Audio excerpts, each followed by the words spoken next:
Hello and welcome, ladies and gentlemen, to a new edition of the Daily Debate. In tonight's show, we're going to be focusing on Egypt's foreign policy, the foreign affairs, in light of the respect and recognition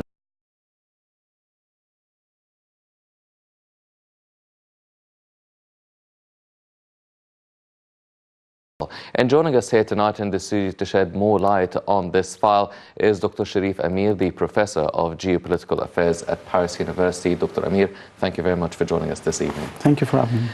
First of all, ladies and gentlemen, before we start our discussion with Dr. Amir, let's check out this report regarding Egypt actually a little bit shifting its foreign prospects and foreign policy in light of the world challenges, the current challenges, be it in the region, the African continent, the Middle East, and the international community as well. And we'll be right back.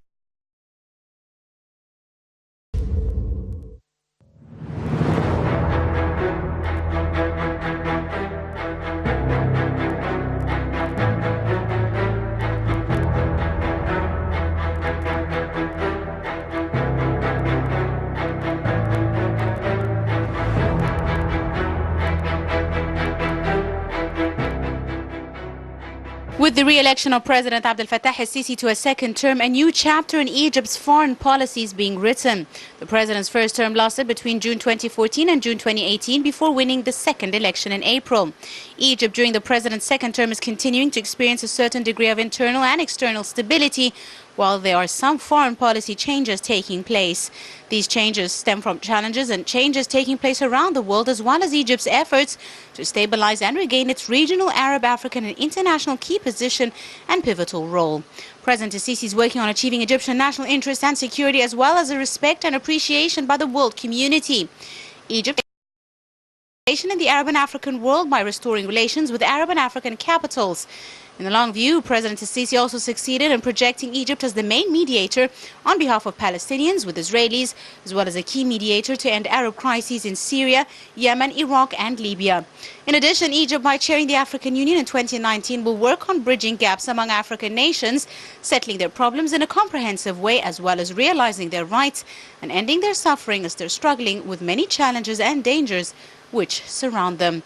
President Abdel-Fattah also cultivated and maintained a special relationship with world powers like Russia, the US and China, as well as key European countries like Germany, France and England. And the recent statements by President Sisi in the first Arab-European summit was the best example regarding this file. The President always reiterates Egypt does not interfere in any other country's affairs and is expecting to be dealt with in such a way.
طول ما فيها ناس زيك هتبقى بخير. بحب اشتغل عشان ايه؟ ما احتاجش لحد، وربنا ما يحرمك لحد. انت دلوقتي بقيتي مثل. انت بتشتغلي بقالك 20 سنه. بقالي 20 سنه اهو. بنفس الطريقه دي؟ بنفس الطريقه دي. كنت الاول شغاله على مكنه فشار ما عجبتنيش. اللي هو الترسيكل بالشغل ده طول النهار. مش عيب. لا مش عيب، ده قمه الشرف. لاخر يوم في عمري ما انا فيا صحه لازم اشتغل. انا عارف ان وزاره الاسكان توفر شقه ليكي وهتبقى مفروشه، خلي بالك.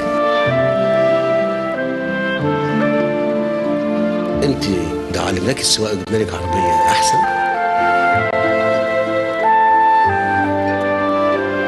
طب عايزه تقولي ايه للمصريين كلهم بقى؟ عايزه اقول لهم اشتغلوا ويتعبوا ويشوفوا اكل عيشهم عشان يلاقوا الدنيا ماشيه معاهم. تسمحي لي اوصلك للعربيه؟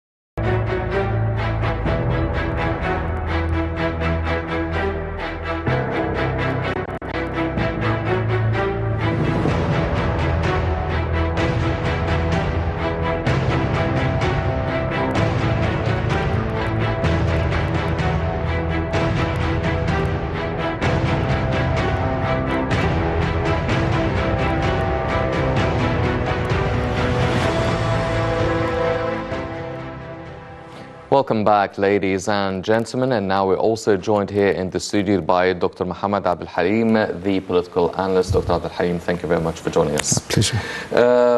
First of all, Dr. Amir, before we start talking about the general file of the Egyptian Foreign Affairs, now, earlier today, there was a ministerial meeting that took place between the ministers of the Egyptian Foreign Minister, Sameh Shoukry, along with the ministers of Algeria and Tunisia, regarding how important and what's the significance, what can be achieved as a result of this ministerial meeting between the three countries, Egypt, Algeria, and Tunisia. Well, it's for the Egyptian diplomacy, which we have worked hard concerning the Libyan file. We had several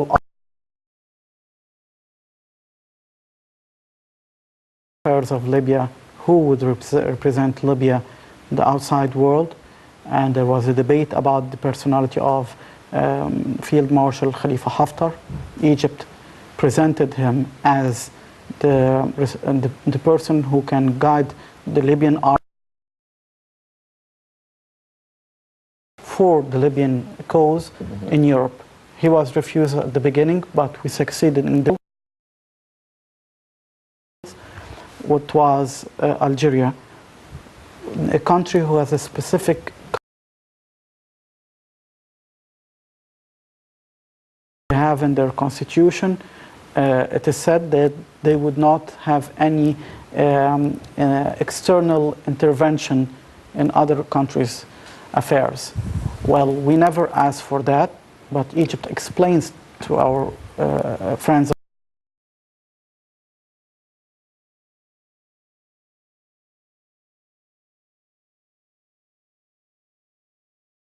attacks. They cross the border as they do with Egypt from Libya to Algeria. Then we had the third, and this meeting means that in this way, the third obstacle was Tunisia, and it was, of course, the government was formed by the Muslim Brotherhood, and at a certain time, the Ghannouchi government and all this group refused, of course, to work with Egypt until there was fair elections in Tunisia, and the people made their choices and they refused the Muslim Brotherhood there. And then now there is President Essebsi there. So we had changes on the level and internal level of Algeria, of Libya. Then foreign affairs in Algeria, then in Tunisia, how they are dealing with. The country who is paying a heavy price and all that, of course, is Tunisia, because many of the groups cross the border from Libya and they have committed very hard attacks inside Tunisia. So I think that there is an urgency for them to cooperate on this file. There is another significance for this meeting, is that when we see the geopolitical situation now in Syria, things are being dealt with political, let's say, bargaining.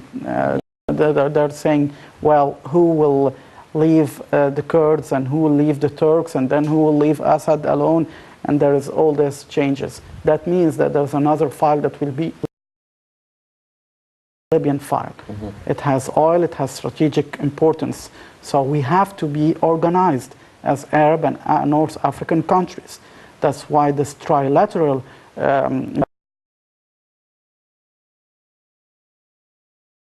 surprise when the international community and superpowers will say, well, we have to deal now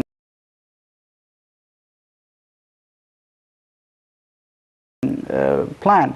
We have to present to the outside world, especially to the Tunisia, the dangerous aspect of terrorism there. That lift the embargo which was imposed on Colonel Gaddafi at a certain time. And they have the head of it, Field Marshal Khalifa Haftar. They could go on the way of democracy and elections whenever they want to do it, but stability should be brought first on the ground. And this is very important because in Egypt we were solution. Yes. Dr. Abdulhalim, now this tripartite meeting, Egypt, Algeria and Tunisia dealing with the Libyan crisis, it's definitely a step of the Libyan people and Libya as a whole. But as Dr. Amir mentioned, the international community might want to step in sooner.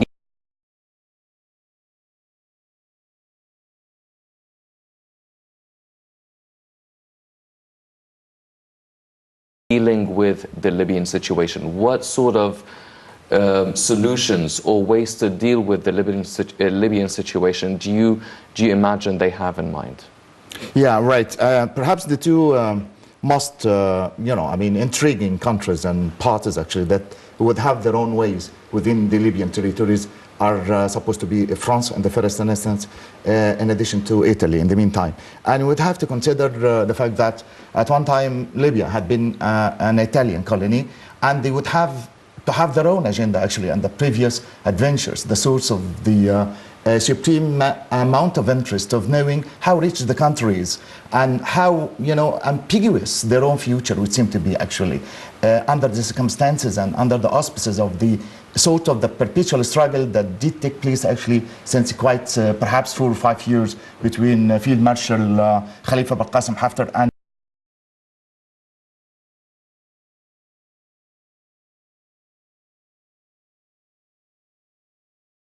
Haftar. But given the fact that the case as it stands actually, and the straightforward and direct role that is to be very much vehemently and straightforward that democratically, I would say, played by the existence every now and again of the Egyptian armed forces on the border lines actually, securing both ways without even intriguing a certain individual palate,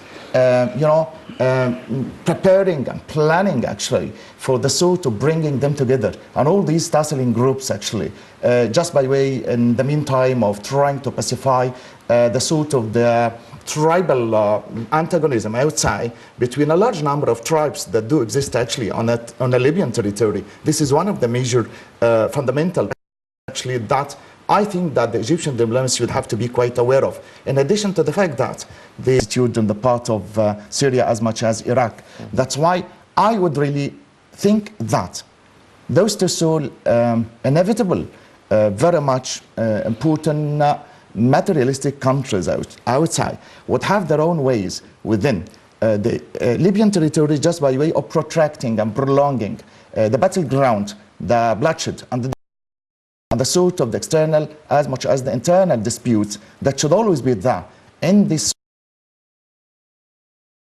But given the fact that we are quite aware of all these agendas and of all these statutory agreements,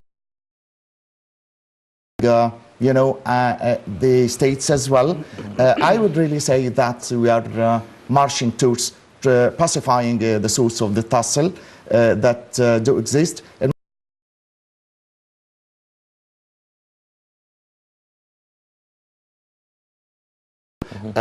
under the auspices of the United Arab Emirates, actually, trying to bring together both Khalifa bin Qasim and Faiz al-Sarraj, and they did agree at the end of the day, actually, on proposing the democratic elections, no matter how it would seem to be the eligible one who would come, actually, that should be selected and rejected by the common consensus of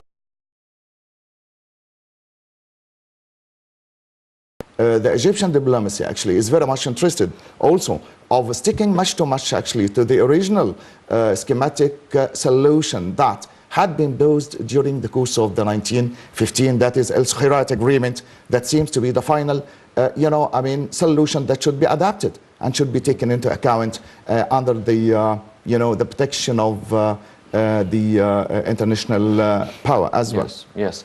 Well, Dr. Amir, now, since we're talking about the Egyptian foreign policy in general and talking about this, the Libyan issue, now if we are talking about the international community and how they would be interested in Libya, if we're talking about countries such as France and Italy, now last week Egypt has actually held the first of its kind, the summit between the Arab League and the European Union under the chairmanship of President Sisi and Donald Tusk. Now, do you see that maybe we were trying to forge some sort of a deal, or at least make and Egypt's intention regarding the Libyan issue quite known for countries? This question, I would like to say that there is a surprise in the way also coming from Russia. They have their own man for this solution, and no one is waiting for and they wish that he will take the lead. They're very interested in him.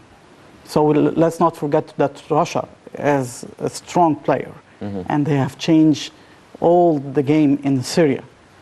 And I don't think that we will be against Russian mediation in this conflict in Libya. We, as Egyptians, we like to talk to everyone. And we have excellent relations with Washington and Moscow. So this is the remark that I had to say, because concerning France and Italy, well, Italy has a great problem now. It's the populist government which represents the people. This is not a problem, this is a solution. They've found anything outside their borders. They have a great deal of problem because of the refugees who came from Syria and mainly from Libya. So what they will be interested in, the Prime Minister of Italy, and also let's not forget the Palermo summit, and President Sisi was invited, and he brought with him also General Khalifa Haftar with him to present with the Europeans that Khalifa Haftar was present. So I think that the Italians are more now concerned about their internal affairs in this issue, what they will gain from, how will we settle the refugee problems. Their dream is to extradite refugees back.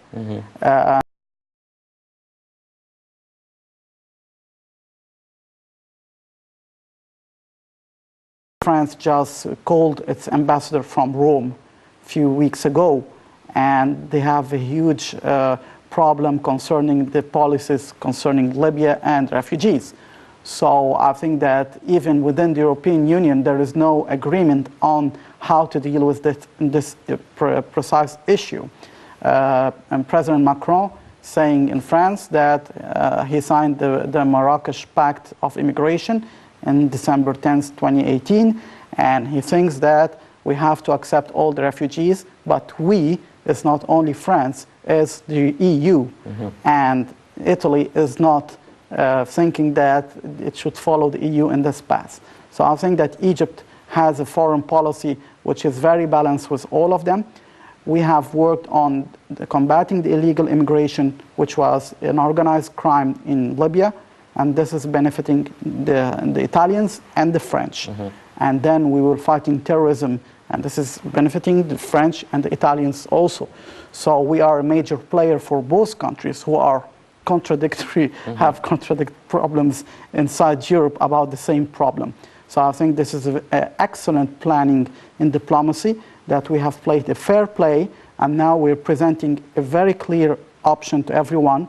Let's make a cleanup for the terrorists there, and let's find a solution. It will be good for everyone, for the Italians and the French. Maybe they will have peace together when we will find a solution in Libya. But let's not forget that there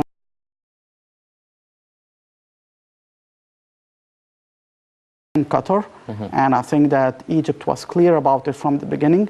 We will have another problem. We have a solution for it, which is reconstruction. We have our friends in the Emirates who are interested in it. So I think that Egypt's foreign policy is very clear, very balanced, even though those we are talking to have contradictions between them, but still we have the clear option, and it's fighting terrorism, fighting illegal immigration, bringing stability. About Khalifa Haftar, about Saif al-Islam al-Qaddafi, about Sarraj, this will be left to the people of Libya and the international community, which will lead the path to elections. Yes. Dr. Abdulhalim, now, when we're talking about a balanced Egyptian diplomacy, now, whenever we talk about regional crises, certain countries always seem to pop up.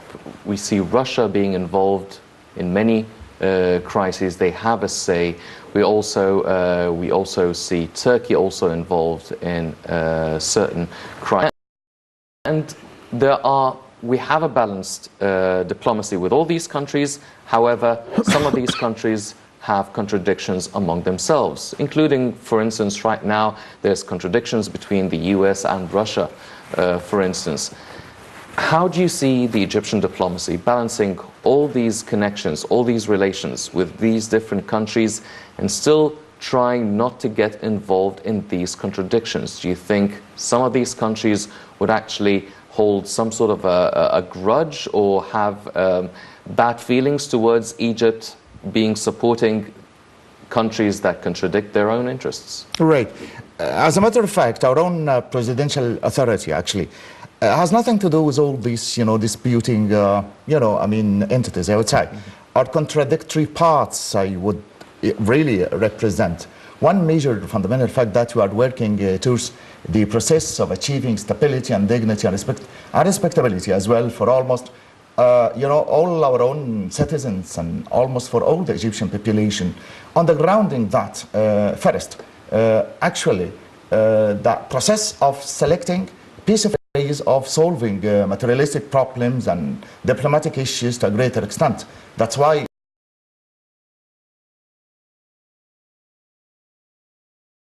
in much the same way that we are contributing every now and again actually to Yemen, particularly after the sudden departure of the previous late Ali Abdullah Saleh, I would say.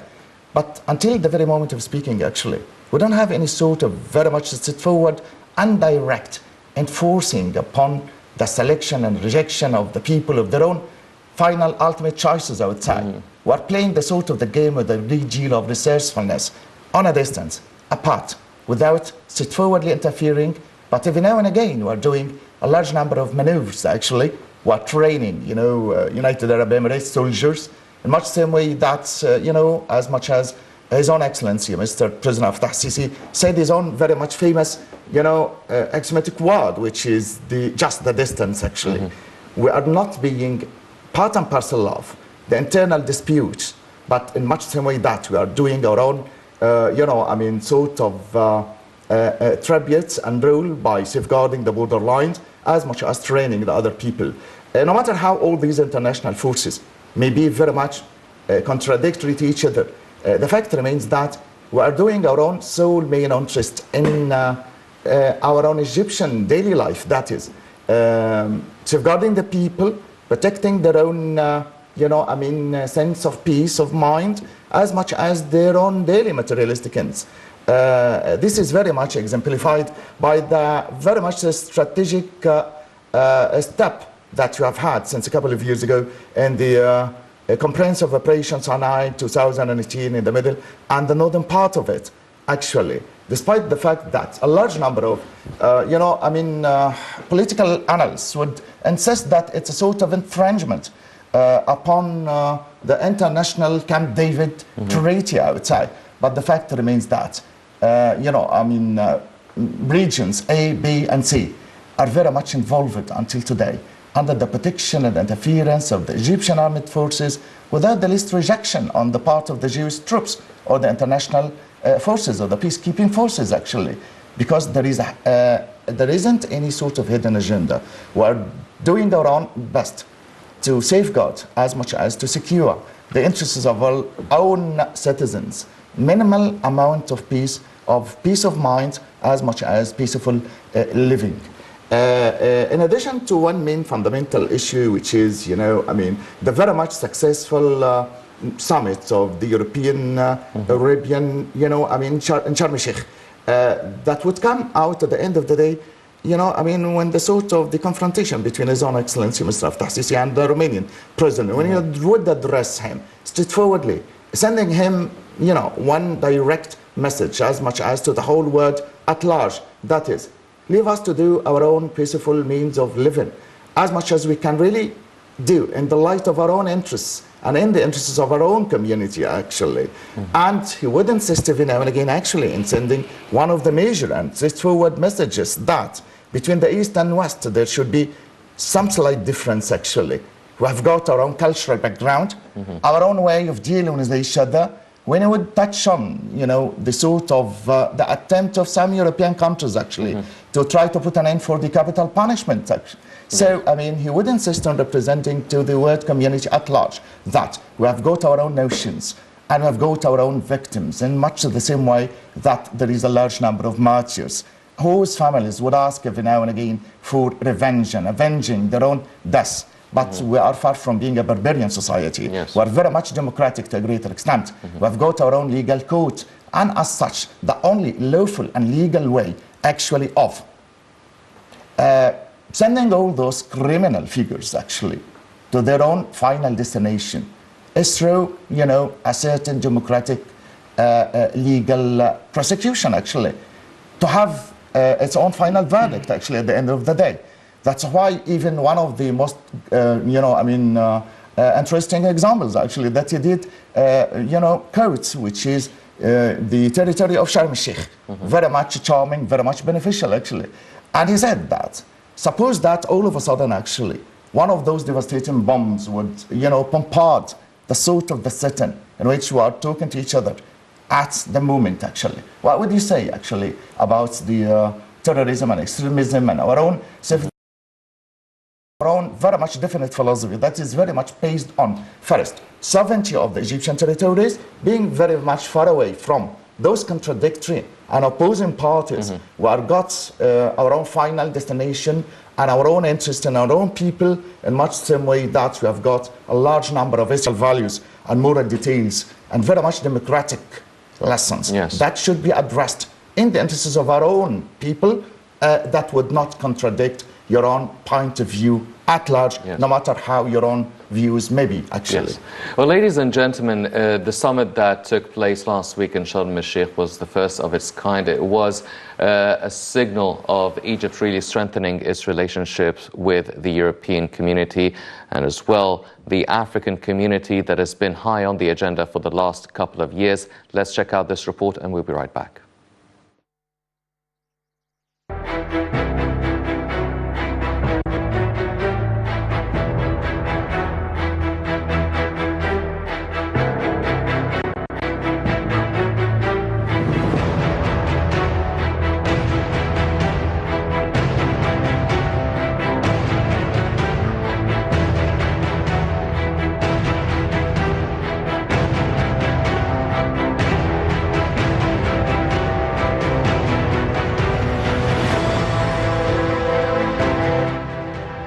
President Abdel-Fattah el-Sisi said recently that European Union is Egypt's #1 trade partner.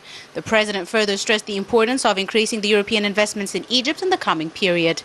The head of state made the remarks during a meeting with the president of the European Commission, Jean-Claude Juncker, on the sidelines of the first Arab League European Union summit held at the Red Sea resort city of Sharm el-Sheikh.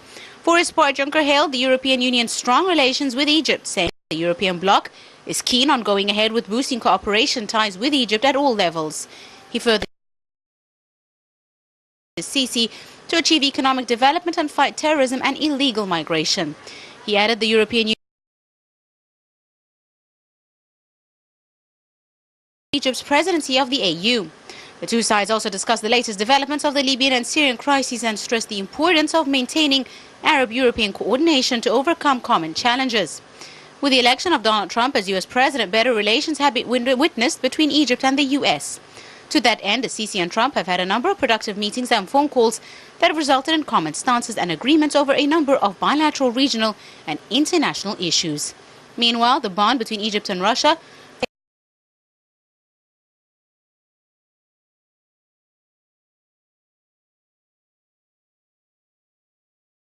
of the Brotherhood terrorist regime. Several arms deals worth billions of dollars have also been signed between Russia and Egypt during President Sisi's presidency, including the purchase of 50 MiG-29 fighter jets. Putin made his second visit to Cairo since Sisi came to power. During his visit, Putin signed a deal to provide Egypt with 4 Russian nuclear reactors worth $25 billion with a loan from Moscow for $20 billion.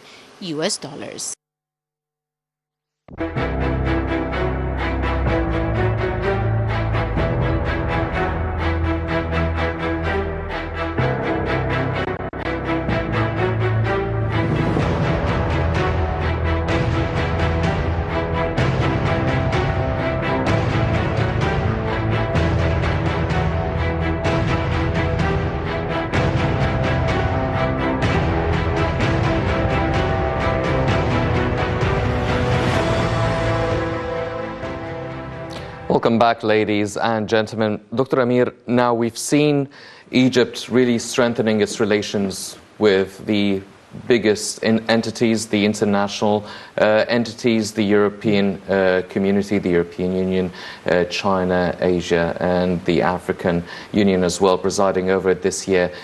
But a lot of political analysts are actually looking at what Egypt is doing, and they're saying, well, Egypt is very much shaping its political relations and the strategies of its political file and foreign affairs file according to its own economic interests, going through its own economic reform program, cutting deals and signing agreements with different countries individually and different entities in general as well.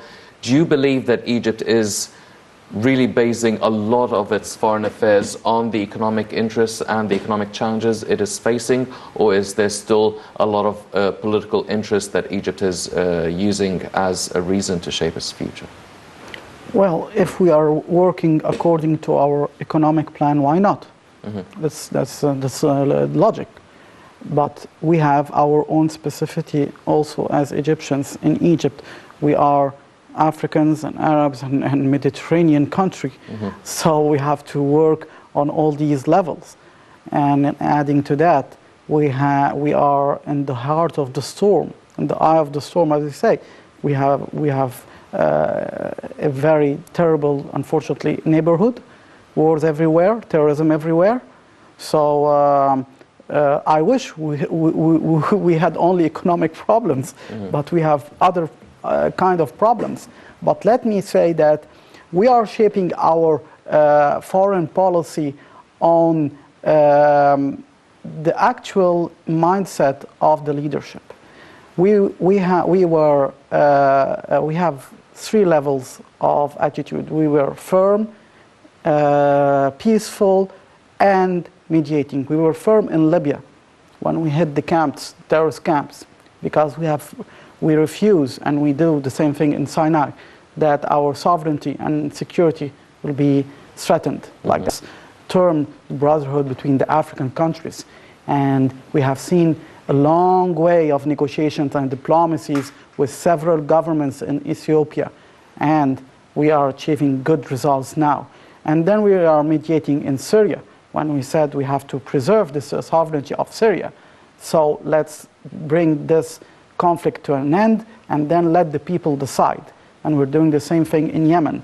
So I can't see anything that shows that we are only working on the economic in this region.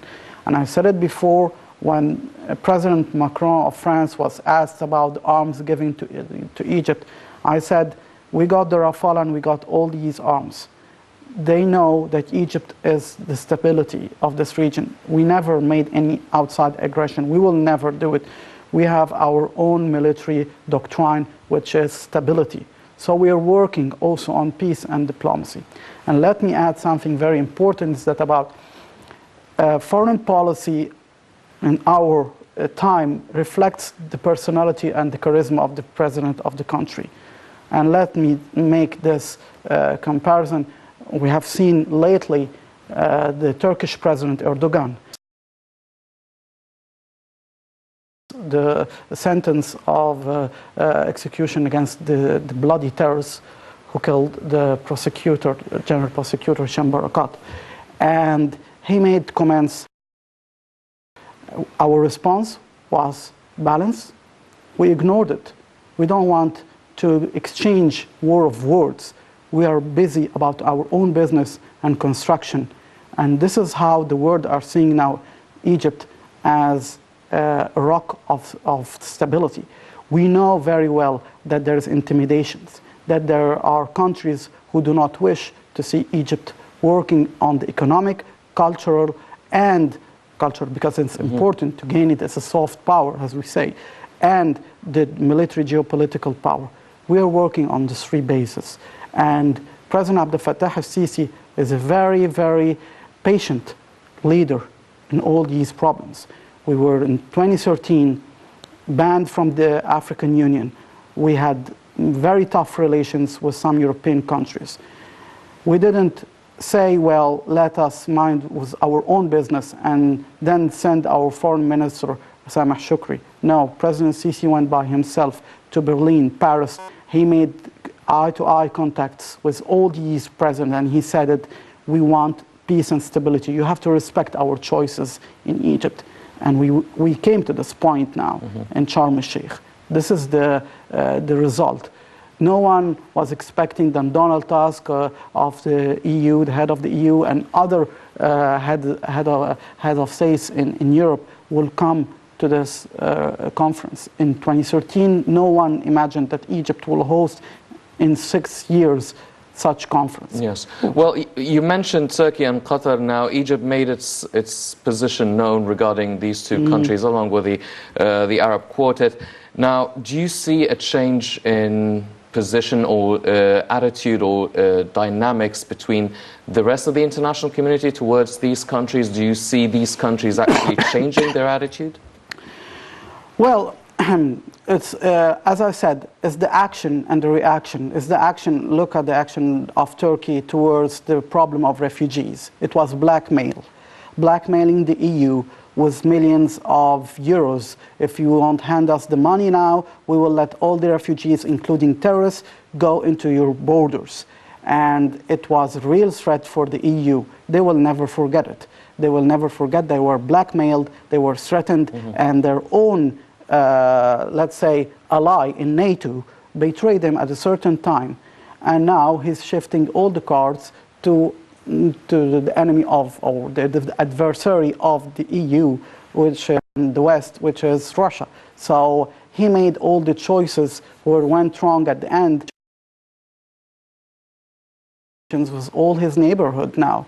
So I think that now everyone understands who is leading Turkey and who is leading Egypt. And we have seen why the president will make such comments about a sovereign country like Egypt in jurisdictional sentences. Doesn't he have the same problems in his country concerning the press even? So I think that we kept quiet and his actions are talking. About Qatar, it's different because Qatar is an economic interests for several countries.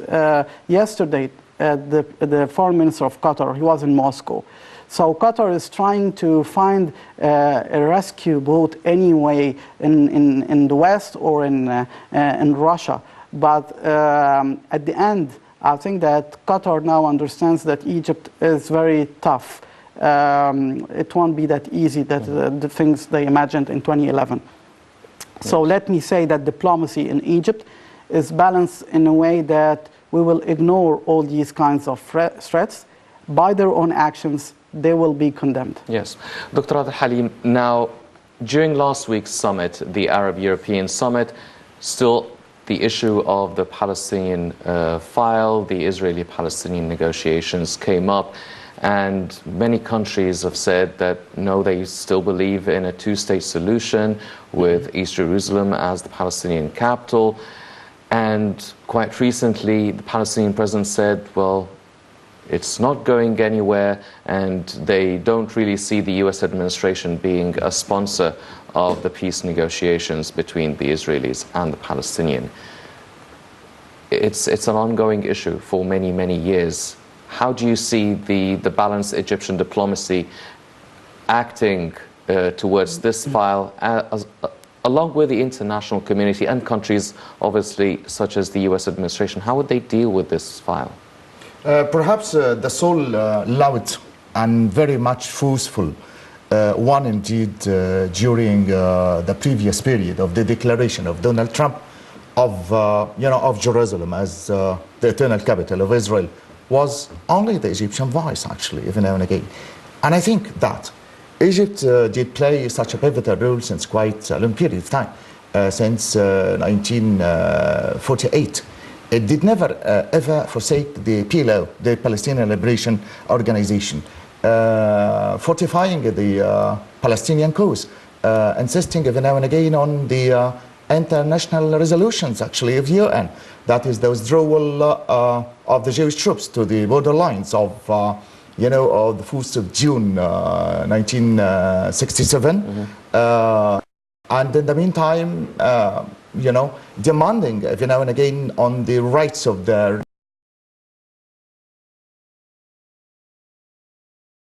building settlements, in much the same way that they are asking every now and again the international community, actually, with such a very much forceful and loud voice, to let the Palestinians have their own say about their own self-determination outside.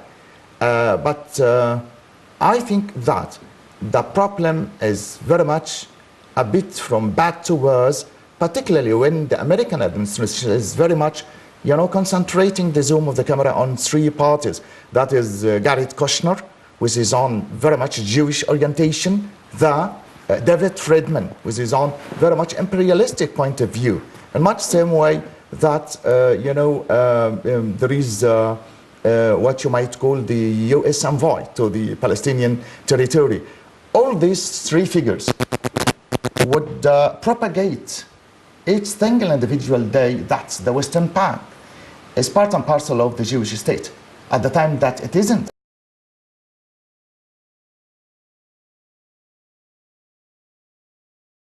Liberation and on the insistence of the Palestinian Liberation Organization, the sole voice and the sole agency actually to be dealt with. Here lies one main fundamental problem, which is the Egyptian intelligence, as much as the Egyptian diplomacy, would play such a very much forceful role, which is trying to bring together, the sort of the scattered areas and parts of the house from within. I would really say that in more than one respect, His Own Excellency Mr. Fattah Sisi would send Samah Shukri, foreign minister, just by way of bringing the tussles of both Fatah Hamas, of trying to communicate them every now and again, and to let them sit on a negotiation table, actually, just by way of unifying themselves first, in such a way as to give a very clear and very much exemplary lesson for the whole community at large, that we are unified from within. And any sort of internal disputes among those people should be classified to a greater extent in such a way as to give a very much glaring example of how unity is to be part and parcel of their own internal schematic agenda. One major fundamental fact that, the Egyptian diplomacy would play, particularly within the Palestinian, because I'm going to finish just in a couple of seconds, which is, back again, actually, to Oslo, that did stop since actually 25 years and trying to revitalize and reinvigorate it again. It's quite a long period of time and I think would be in the near future as definitely.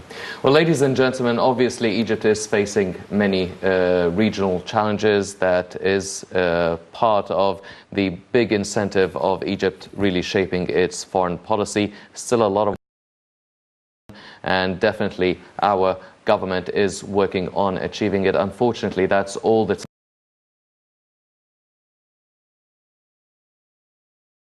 guest, Dr. محمد Abdalhalim, the political analyst. I'd also like to thank very much Dr. Sharif Amir, the professor, joining us this evening. Ladies and gentlemen, please stay tuned for more coming up on Nile International. I'm Hani Saif. Thank you for joining us.